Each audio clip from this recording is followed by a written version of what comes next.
Hello friends, welcome you all. आज हम vision IAS के 14 मई वाले डेली करंट अफेयर्स डिस्कस करेंगे। जब आपका प्रीलिम्स एग्जामिनेशन हो जाएगा तो हम लोग कुछ इंपॉर्टेंट स्टैटिक सब्जेक्ट्स पर कोर्स लॉन्च करेंगे। जैसे आपके पॉलिटी हो गए, इकोनॉमिक्स हो गए, इन सब पर पकड़ होनी जरूरी है। अदरवाइज ये सब जो क्वेश्चंस होते हैं इसमें से अगर देखा जाए तो 30 से 35 क्वेश्चंस आ जाते हैं और कहीं ना कहीं ये मार्क्स फिचिंग हो सकते हैं। दैट्स व्हाई हमारा स्टैटिक अगर मजबूत होगा तो it will be very beneficial not only for the UPSC but for the state PSC जो आप लोग भी प्रिपेयर करते होंगे। It will be very beneficial. So एक नए रिवैम्प प्रोसेस के साथ हम लोग इस स्टैटिक के चैप्टर्स को लॉन्च करेंगे। और दूसरा नोटिफिकेशन ये कि ये जो आपका डेली करंट अफेयर आता है इसके बदले हम लोग मंथली करंट अफेयर डिस्कस करना शुरू करेंगे। वो कहीं ना कहीं कॉम्प्रिहेंसिव वे में आपको कवर कर देगा सारे articles along with proper facts and figures जो प्रीलिम्स के लिए भी इंपॉर्टेंट होती है as well as state PSC. ठीक है, तो इसमें आपका क्या होगा, टाइम भी आपकी बचत होगी और अल्टीमेटली साथ ही के साथ जो हमारा डेली करंट अफेयर्स में टाइम जाता है वो आपका स्टैटिक के लिए टाइम जाएगा। स्टैटिक आपका और ज्यादा मजबूत हो जाएगा एंड उसके साथ साथ जो आपका क्वेश्चन पूछे गए हैं प्रीलिम्स के, है ना, वो भी हम लोग साथ के साथ ही सॉल्व कर लिया करेंगे। It will be very beneficial. So ये जो आपका 1-1.5 घंटा जाता है या फिर मेरा भी 1-1.5 घंटा जाता है, इसके बदले हम लोग स्टैटिक पोर्शन को डिस्कस करेंगे और जो आपके मंथली करंट अफेयर्स आते हैं उसको डिस्कस कर लिया जाएगा सो दैट दोनों कवर हो जाए, आपके करंट अफेयर्स वाले पोर्शन भी कवर हो जाए प्लस योर स्टैटिक पोर्शन भी आपके कवर हो जाए। तो आई थिंक कि this plan is going to be implemented. आप अपने सजेशन दे सकते हो what you think in the comment section. So friends, आज हमें 6 आर्टिकल्स डिस्कस करने हैं। Let's discuss the first one. The first deals with the Indian knew the use of iron 4200 years ago excavation in Tamil Nadu। So अभी तक हम लोग क्या जानते थे कि आईवीसी जो कल्चर खत्म हुई उसके बाद जो वैदिक कल्चर आया उसमें आपका आयरन का इस्तेमाल देखने को मिला। लेकिन अब आप देख सकते हो उससे पहले भी आयरन का इस्तेमाल होता था। उसका एविडेंस हमें मिला है एक्सकेवेशन के बाद इन द तमिलनाडु। और ये जो डेट है ना ये वेरी करती रही है, जैसे जैसे एक्सकेवेशन और ज्यादा होता रहा है उस प्रकार से जो फाइंडिंग्स है वो मिलती रही है एंड उस हिसाब से आपका जो डेट है वो चेंज होता रहा है। हम टाइमलाइन को डिस्कस करेंगे, यहाँ पर आप देख सकते हो टाइमलाइन है। ठीक है, तो सबसे पहली बात तो हम सिलेबस ही डिस्कस कर लेते हैं। तो देख सकते हो when we talk about the syllabus it will be covered under Indian culture will cover the silent aspects of art form literature architecture ancient to the modern times. तो यहाँ पर आप देखो ये जो आपका आयरन एज तमिलनाडु में शुरुआत हुई है। आयरन एज का मतलब क्या, द पीरियड जब आयरन हमें पता चले थे, आयरन की फाइंडिंग्स हो गई थी। ठीक है, तो तमिलनाडु में जो आयरन एज का पीरियड है वो आप देख लो 2172 बीसी से ही शुरू हो गई थी। और ये जो 2172 बीसी की हम बात कर रहे हैं, आप देखो यही वो पीरियड है जब आपका आईवीसी यानी कि Indus valley culture mature phase में था। ठीक है, और ये आपको पता चला है जो आयरन इम्प्लीमेंट्स मिले हैं, आयरन टूल्स मिले हैं फ्रॉम मैलादुम्परई जो कि तमिलनाडु में एक लोकेशन है। ठीक है, ये फिगर भी आप देख सकते हो। इससे पहले जो अर्लीस्ट एविडेंस है आयरन यूज के वो कौन से पीरियड में हमें मिले हैं, 1900 से लेकर 200 बीसी के पीरियड में। और ये जो आपका पीरियड है आपको पता है आईवीसी के डिग्रेडेशन का पीरियड था, है ना, यानी कि जो आपका वैदिक कल्चर है उसके राइज का पीरियड था। और वैदिक कल्चर में ही तो आयरन का इस्तेमाल हमें देखने को मिला था, हम लोग पढ़ते भी हैं स्टैटिक वाले में। ठीक है, और इससे पहले जो तमिलनाडु में मिला था आयरन का एविडेंस वो 1500 बीसी में मिला था। और ये बात भी आप जान लो कि कोई जरूरी नहीं कि एक लोकेशन पर हमें आयरन के एविडेंस अगर लेट्स से कि 2000 ईयर बिफोर मिला है तो डिफरेंट लोकेशन पर भी वही पीरियड मिला होगा। जैसे ये कंटिनेंट टू कंटिनेंट वेरी कर सकता है, कंट्री टू कंट्री वेरी कर सकता है। हो सकता है इंडिया में आयरन का इस्तेमाल अभी आपका वैदिक पीरियड में देखने को मिल रहा था, कोई दूसरे देश में इससे पहले भी आयरन का इस्तेमाल होता होगा। तो ये वेरी करता है, इस बात को भी आपको ध्यान रखनी है। ठीक है, और ये जो आपका साइट है जहां पर ये मिला है मैलादुम्परा, ये इंपॉर्टेंट साइट है जहां पर कल्चरल मटेरियल्स मिलते हैं which dates back to the microlith period and early historic period. Microlith period काफी ज्यादा पहले का हो जाता है, आपको पता होगा पैलियोलिथिक, मेसोलिथिक, है ना, नियोलिथिक। तो जो माइक्रोलिथ पीरियड है वो आप देख सकते हो 30,000 बीसी। तो उस समय के एविडेंस आपको मैलादुम्परई में देखने को मिलते हैं। ये लोकेशन ध्यान रखनी है आपको फॉर द प्रीलिम्स, ये आपको तमिलनाडु में है। ठीक है, और क्रोनोलॉजी आपको पता होगा, क्रोनोलॉजी हिस्ट्री में जानना बहुत ही जरूरी होती है। सबसे पहली बात तो माइक्रोलिथ आया। लिथिक मतलब क्या, related to the stone culture, ठीक है। लिथ मतलब व्हाट, रॉक्स। तो पहले तो रॉक्स के ही मटेरियल यूज किए जाते थे ना मानव के द्वारा। तो माइक्रोलिथिक आया, फिर नियोलिथिक आया। नियोलिथिक में आपका एग्रीकल्चर का कंसेप्ट आया, ठीक है। फिर आपका आयरन एज, फिर आप देख सकते हो अर्ली हिस्टोरिक, फिर हिस्टोरिक फेज आया। तो ये 5 कल्चरल सीक्वेंस है जो आइडेंटिफाई किए जाते हैं based on the ceramics, iron objects, rock art, इन सब की बेसिकली एनालिसिस होती है, डेटिंग सब की जाती है, उस हिसाब से आपका डेट निकाला जाता है अल्टीमेटली। तो ये सब आप देख सकते हो, इंस्क्रिप्शन भी कहीं कहीं मिले। एंड जो लेट नियोलिथिक फेज है इसे आइडेंटिफाई किया गया था बिफोर 2200 बीसी। और ये आपको बीसी समय कंफ्यूजन नहीं होनी चाहिए। जैसे आप देख लो, अगर हम बीसी की बात करते हैं तो इसका मतलब जैसे ही हम आगे की तरफ जाएंगे, जैसे 21 बीसी, 22 बीसी, 23 बीसी, इसका मतलब उतना ही पास्ट में जा रहे हैं, उतना ही पहले जा रहे हैं। लेकिन अगर यही एडी रहता और एडी में अगर हम आगे जाते तो उतना ही हम समय के आगे जा रहे हैं। जैसे आप बोलते हैं ना 21वीं शताब्दी, तो 21वीं शताब्दी, 22वीं शताब्दी, तो ये सब एडी के टर्म में यूज होते हैं, एनो डोमिनी कहते हैं इसको, ठीक है। और ये समय के आगे को रिप्रेजेंट करता है। बाकी अगर हम बीसी जोड़ते तो इस समय के पहले को रिप्रेजेंट करता है। तो अगर हम 2200 बीसी बोल रहे हैं या फिर अगर हम 2500 बीसी बोल रहे हैं तो इसका मतलब सबसे पुराना कौन है, 2500 बीसी वाला, ठीक है। और इसी को अगर हम एडी में चेंज कर दें तो सबसे नया कौन होगा आपका 2200 एडी वाला। तो ये ध्यान रखना है आपको, इसमें कंफ्यूज नहीं होनी, ठीक है।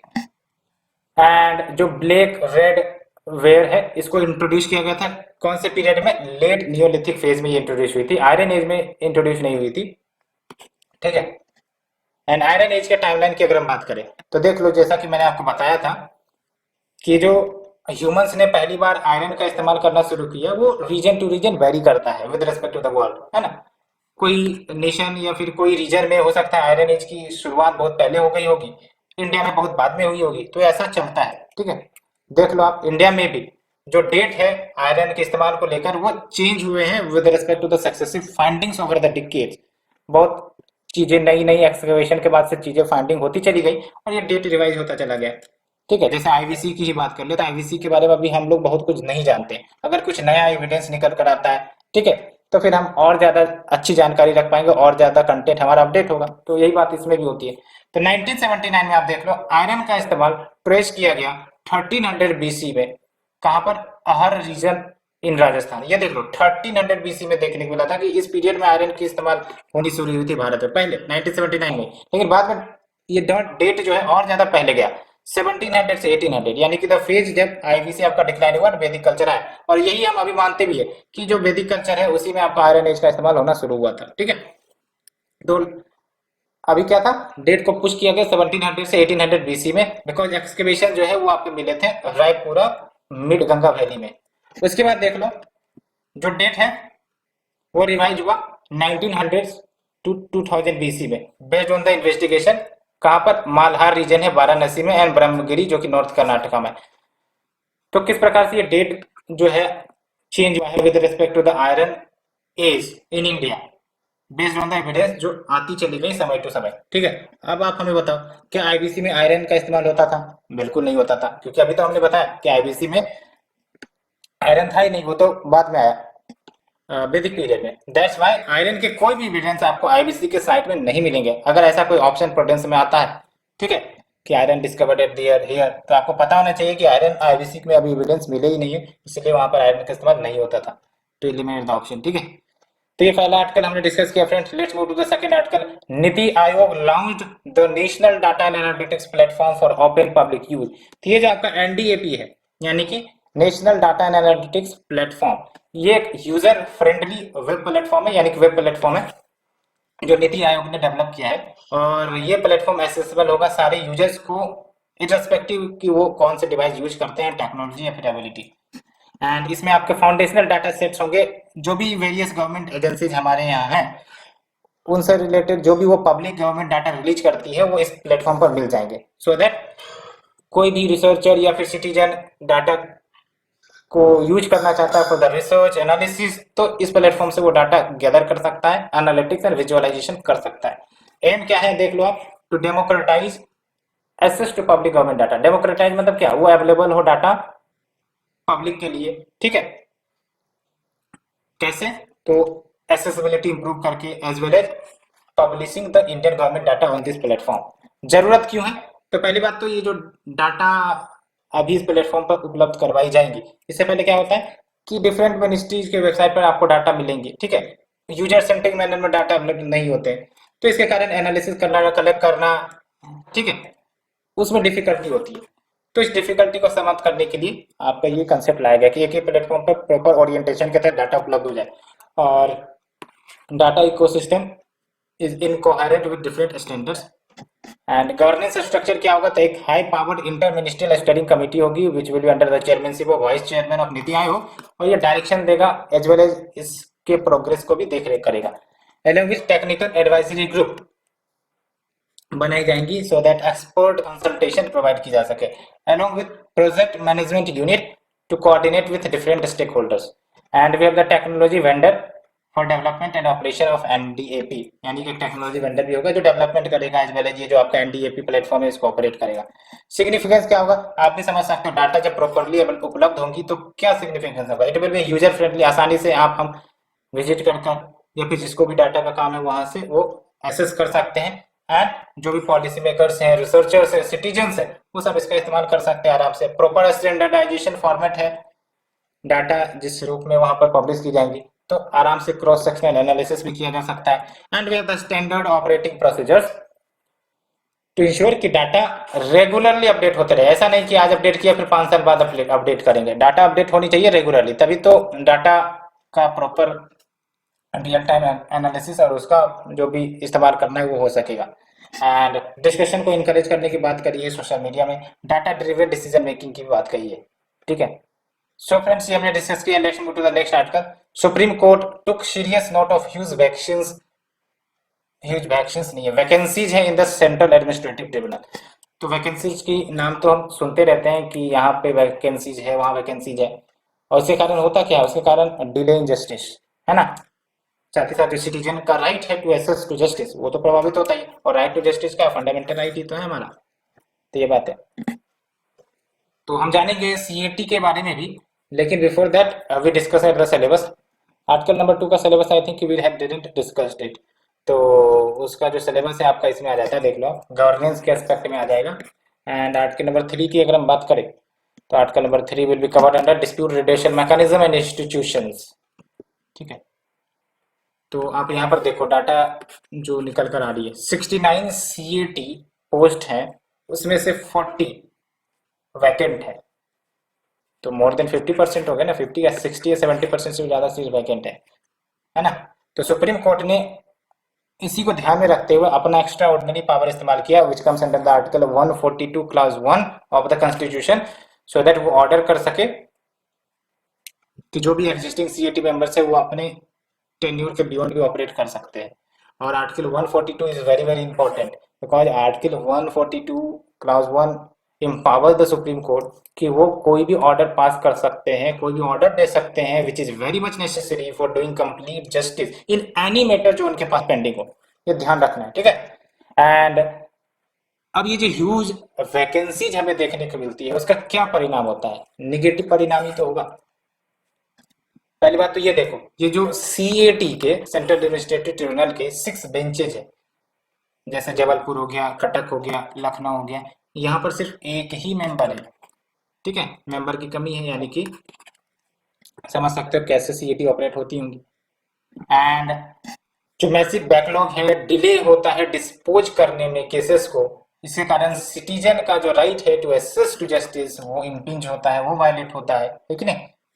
अगर हम बात करें सीएटी, तो ओरिजिनल संविधान में हमारा सीएटी का कोई प्रोविजन नहीं था, इसको इंसर्ट किया गया हवाई अमेंडमेंट, और वो कौन सा अमेंडमेंट था आपका मैं बताओ, और अल्टीमेटली आर्टिकल 323A के तहत सीएटी को डाल दिया गया, ठीक है। एंड इसका क्या फंक्शन है? तो बेसिकली कोई भी डिस्प्यूट या कंप्लेंट्स आता है with respect to the requirement and conditions of service और पर्संस जो अपॉइंट किए गए हैं पब्लिक सर्विसेज में as well as in the public post in connection with the affairs of the union और the other authorities under the control of government, तो फिर ये उन सारे मैटर्स को, कंप्लेंट्स को डील करेंगे, एजुकेट करेंगे, सॉल्व करेंगे। एंड ये ध्यान रखना है, ये जो आपके सीईटी है ये ऑपरेट होते हैं, गाइडेड होते हैं प्रिंसिपल ऑफ नेचुरल जस्टिस के ऊपर, while deciding the cases and they are not bound by the procedure जो प्रिस्क्राइब किए जाते हैं सिविल प्रोसीजर कोड के तहत। ठीक है, तो they work on the principle of natural justice, POMJ। ठीक है, क्या क्या बातें होती है प्रिंसिपल ऑफ नेचुरल जस्टिस में। सो फ्रेंड्स, इससे हमने डिस्कस किया। Let's move to the next article. Indian space research organisation successfully test solid rocket booster HS-200 for Gaganyaan programme. तो ये जो आपका HS-200 है उसे हम डिस्कस करेंगे, और आप हमें बताओ कि कौन से ये टॉपिक में आ जाएगा, साइंस एंड टेक्नोलॉजी के टॉपिक में। अचीवमेंट ऑफ इंडियंस, यहाँ पर आप देखो, achievement of Indians in science and technology, indigenisation of technology and developing new technology. तो ये जो आपका सक्सेसफुल टेस्ट किया गया है HS-200 बूस्टर का, ये माइलस्टोन है, ये बड़ा अचीवमेंट है towards India's human space flight mission, जो गगनयान आने वाले समय में बाय 2023 इंडिया लॉन्च करने वाली है। एंड HS-200 ये वर्ल्ड का सेकेंड लार्जेस्ट ऑपरेशनल बूस्टर होगा यूजिंग सॉलिड प्रोपेलेंट। प्रोपेलेंट मतलब क्या, जो प्रोपेल करे लॉन्च व्हीकल्स को, ठीक है, उसको हम कहते हैं प्रोपेलेंट। ठीक है, तो ये ध्यान रखना है।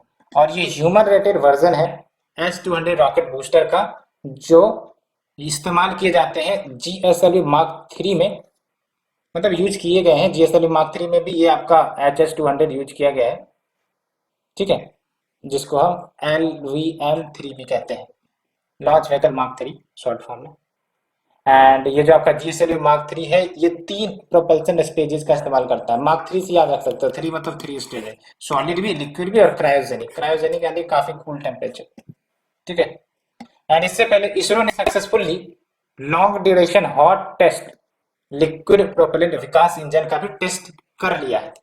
ठीक है, एंड जो विकास इंजन है जिसकी टेस्ट ऑलरेडी कर ली गई है इसरो के द्वारा, विच इज लिक्विड प्रोपेलेंट, ये हाई थ्रस्ट इंजन है जो लिफ्टिंग पावर जो वेरियस इंडियन लॉन्च व्हीकल्स है, लॉन्च व्हीकल्स मतलब है जिसके माध्यम से हम सैटेलाइट सब लॉन्च करते हैं, उसको लॉन्च व्हीकल कहते हैं। अब उसके लिए तो जाहिर सी बात है आपको इंजन चाहिए ना जो लिफ्ट करेगा, तो one of the is Vikas engine. ठीक है, तो it is high thrust engine to enhance lifting power of various Indian launch vehicles. And GSLV Mark 3 के बारे में आपको पता होना चाहिए, इसकी क्षमता है कि ये 4 ton satellites geosynchronous transfer orbit में लॉन्च कर सकते हैं। जियोसिंक्रोनस ट्रांसफर ऑर्बिट क्या होता है ये आपको पढ़ना पड़ेगा, इससे क्वेश्चन भी आए हैं। ठीक है, ये ध्यान रखना है। अगर हम बात करें गगनयान प्रोग्राम की, तो इसके तहत बेसिकली इंडिजीनियस कैपेबिलिटी को दर्शाना है भारत की, सो दैट जो ह्यूमन स्पेस फ्लाइट लो अर्थ ऑर्बिट पर भेजा जा सके इंडिया की तरफ से। ठीक है, and when we talk about low earth orbit, तो इट मींस काफी लो एल्टीट्यूड पर जो आपका ऑर्बिट उपलब्ध है उसको कहते हैं, है ना। जैसे आप लो अर्थ ऑर्बिट या हाई अर्थ ऑर्बिट बोलते हैं ना, हाई अर्थ ऑर्बिट में क्या होगा, और ज्यादा ऑल्टीट्यूड हो जाएगी उसकी। एंड अभी तक देख सकते हो आप, सिर्फ और सिर्फ 3 देश US, रशिया, चाइना ने मैनेज किया है to send manned mission to the outer space. अब अगर इंडिया सक्सेसफुली कर पाता है अचीव, तो ये चौथा देश इंडिया भी शामिल हो जाएगा। And as a part of this programme 2 unmanned mission, ये जो अनमैन्ड मिशन होगा ना वो टेस्टिंग के लिए होगा, फिर बाद में ये जब टेस्टिंग सफल हो जाएगी तब 1 मैन्ड मिशन कैरी आउट किए जाएंगे। ठीक है, बिकॉज इन सब के लिए काफी ज्यादा प्रॉपर टेस्ट एनालिसिस होता है कि कुछ गड़बड़ ना हो, दैट्स व्हाई। अब बेनिफिट क्या हुआ गगनयान प्रोग्राम का, तो देख लो, साइंस एंड टेक्नोलॉजी लेवल जो है हमारे देश में बढ़ेगा। एक प्रकार से यूं कह सकते हो कॉन्फिडेंस लेवल बूस्टिंग की। Yes, India science and technology specially जो स्पेस साइंस है उसमें कमाल कर सकता है। And national project involving other institute, academy, industry, इन सब का कोलैबोरेशन हो सकता है for various projects. And industrial growth भी प्रमोट होगी, बिकॉज डिमांड जो है रॉ मटेरियल सबकी बढ़ेंगी कि नहीं बढ़ेंगी, तो अल्टीमेटली इंडस्ट्रियल ग्रोथ भी होगा। And inspires you to take challenges in science and technology, technology develop किए जाएंगे for societal benefits, additional human resource development and provides way for international collaboration and policy. जब भारत की सफलता देखेगा तो जाहिर सी बात है दूसरे देश भी आकर्षित होंगे कि वैसे मेरा भी लॉन्च व्हीकल कर दो स्पेस में लॉन्च, है ना। सो फ्रेंड्स, ये हमने डिस्कस किया all the article. Let's move to the last article. India seeks world trade organisation waiver to sell subsidised food grains in the world market. तो basically India WTO से request कर रहा है कि जो आप वेवर कर दीजिए ये जो आपका डी मिनिमस लेवल वाला लिमिट लगा कर रखा है इसका, सो दैट जो सब्सिडाइज्ड फूड ग्रेन्स है वो वर्ल्ड मार्केट में बेचे जा सके, to address the food crisis जो अभी चल रही है, जिसके कारण आपका फूड के प्राइसेस है वो हवा में उछल रहे हैं। ठीक है, तो इसलिए भारत ने डिमांड किया है। तो देखेंगे एग्रीमेंट ऑन एग्रीकल्चर को भी हम देखेंगे, क्योंकि यहाँ से तो कंटेक्स्ट आपका लॉन्च होगा। तो इससे पहले आपका सिलेबस देख लेते हैं। When we talk about the syllabus, तो यहाँ पर आप देखो कहाँ गया, important international institutions, agencies, forum, their structure and mandate. ठीक है, तो इंडिया ने फॉर्मली प्रपोज किया है डब्ल्यूटीओ में कि वो मेंबर्स को अलाउ करें, सो दैट जो फूड ग्रेन्स वो स्टॉक पाइल करते हैं फॉर द पब्लिक बेनिफिट्स, जैसे इंडिया में पीडीएस होता है, पब्लिक डिस्ट्रीब्यूशन सिस्टम। इसके तहत क्या होता है, आप लोग फूड ग्रेन फार्मर्स से खरीदते हैं और उसको स्टॉक पाइल करते हैं एंड उसको डिस्ट्रीब्यूट भी करते हैं for the person who are in need. ऐसे ही बहुत सारे देश करते हैं। तो ये जो आपके पब्लिक स्टॉक होल्डिंग्स जो वेरियस नेशंस करते हैं फूड ग्रेन्स का, वो इन फूड ग्रेन्स को बेच सके to the world market, so that जो फूड क्राइसिस देखने को मिल रही है वर्ल्ड ओवर में उससे निपटारा किया जा सके। And because of this food crisis we know कि स्काई रॉकेटिंग इन्फ्लेशन देखने को मिल रहा है। बट ये इश्यू आई क्यों, उसको देखना जरूरी है। जो एग्जिस्टिंग एग्रीमेंट ऑन एग्रीकल्चर है हमारा, एग्रीमेंट ऑन एग्रीकल्चर याद रखना आपको, डब्ल्यूटीओ से रिलेटेड जुड़ा हुआ मैटर है। ठीक है, तो एग्रीमेंट ऑन एग्रीकल्चर ये अलाउ ही नहीं करता कि मेंबर कंट्रीज एक्सपोर्ट करे अपने public stock holding food grains को वर्ल्ड मार्केट में, बिकॉज ऐसा माना जाता है इस एग्रीमेंट के तहत कि ये जो है ग्लोबल फूड प्राइसेस को डिस्टॉर्ट कर सकता है, कंपेटिटिव प्राइस को डिस्टॉर्ट कर सकता है। ठीक है, इसीलिए इस एग्रीमेंट के तहत अलाउ नहीं है। और इंडिया ने क्या कहा है, क्या डिमांड रखा है कि इसको अलाउ किया जाए। तो ये आपको कंटेक्स्ट समझ में आ गया होगा। तो जो नेगोशिएशन चलती है एग्रीमेंट ऑन एग्रीकल्चर के तहत वो हम देखते हैं। तो ये जो आपका पब्लिक स्टॉक होल्डिंग प्रोग्राम्स होते हैं, इसका बेसिक ऑब्जेक्टिव क्या होता है कि जो फार्मर्स होते हैं उनसे हम परचेज करते हैं फूड ग्रेन्स और उसको स्टॉक पाइल करते हैं, उसके बाद हम डिस्ट्रीब्यूट करते हैं to the people which are in need and we have the programme. आपको पता है पीडीएस का सिस्टम हमारे पास भी है। लेकिन कुछ जो पीएसएच प्रोग्राम्स है उसको ट्रेड डिस्टॉर्टिंग माना जाता है, बिकॉज इसके तहत हम फार्मर से प्रोक्यूर तो करते हैं, लेकिन eight which price, at the prices which is fixed by the government itself. और जनरली ये जो प्राइसेस होते हैं वो मार्केट वैल्यू से ज्यादा ही होते हैं। और इस प्राइस को हम क्या नाम देते हैं, मिनिमम सपोर्ट प्राइस या फिर administrated price for the crops. And that's why ये जो आपके ट्रेड डिस्टॉर्टिंग प्राइस है वो आपका डी मिनिमस लिमिट तक ही सब्सिडी देने का प्रबंधन है under the agreement on agriculture. और ये डी मिनिमस लेवल क्या कहता है, हमने डिस्कस भी किया था। D minimis level is the minimal amount, यानी कि डेवलपिंग कंट्रीज को कितना अपने टोटल प्रोडक्शन का सब्सिडी देना अलाउड है, वो आपका डी मिनिमस लेवल होता है। तो for the developing country total जो प्रोडक्शन हुआ है फूड ग्रेन्स का इन टर्म्स ऑफ वैल्यू 10% ही वो आपका सब्सिडी प्रोवाइड कर सकते हैं। And for the developed country it is 5%, है ना। जैसे फॉर एग्जांपल $100 का फूड ग्रेन्स प्रोड्यूस हुआ इंडिया में, ठीक है, तो गवर्नमेंट कितनी की सब्सिडी एट मैक्स दे सकती है। अगर भारत के रेस्पेक्ट में बात करें तो भारत एक डेवलपिंग कंट्री, तो भारत को मात्र $10 की सब्सिडी देने होंगे, इसी कहते हैं डी मिनिमस लेवल। ठीक है, और for the develop country it is 5%। ठीक है, तो इतने तक ही अलाउड है। लेकिन आपको ही पता है कि ये जो आपका नियम है वो ब्रीच होता है अगर देखा जाए तो। और अगर इसका फुल इम्प्लीमेंटेशन हो जाए फूड सिक्योरिटी प्रोग्राम का, तो वो डब्ल्यूटीओ कैप को ब्रीच कर देगा, यानी कि 10% से ओवर सब्सिडी आ जाएगी, है ना। तो इसका सॉल्यूशन क्या था, तो इंट्रीम मेजर के लिए डब्ल्यूटीओ मेंबर्स ने बाली मिनिस्ट्रियल कॉन्फ्रेंस जो 2013 में हुआ था, इन्होंने पीस क्लाउज लगा दिया था। इसके तहत क्या है कि वैसा आपको जो सब्सिडी देनी है आप दे सकते हो। ठीक है, तो इंडिया जो अन्य G33 कंट्रीज है ये इनका परमानेंट सॉल्यूशन चाहते हैं, बिकॉज सब्सिडी तो भारत देगा ही देगा, या फिर कोई अन्य देश अपने फार्मर्स के लिए सब सब्सिडी देगा और ये लिमिट को ब्रीच करेगा। तो जब जब लिमिट को ब्रीच करेगा डब्ल्यूटीओ जो मेंबर्स है वो कंप्लेन करेंगे कि ब्रीच हो रहा है नियम कानून का, इसलिए इसका परमानेंट सॉल्यूशन चाह रहे हैं। While seeking exception to this provision, India ने स्ट्रेस किया है कि ये जो आपके स्टेप है इसको लिंक नहीं किया जाना चाहिए to the ongoing deadlock in the negotiation in the agriculture sector under WTO. ये बातें सो फ्रेंड्स, ये हमने ऑल दीज आर्टिकल डिस्कस किया in detail. Hope you understood. आज के लिए इतना ही। Thank you friend, thank you very much for discussion. आप अपने सजेशन हमें दो जो मैंने आपको फर्स्ट 5 मिनट में पूछी थे। Thank you friend, thank you very much.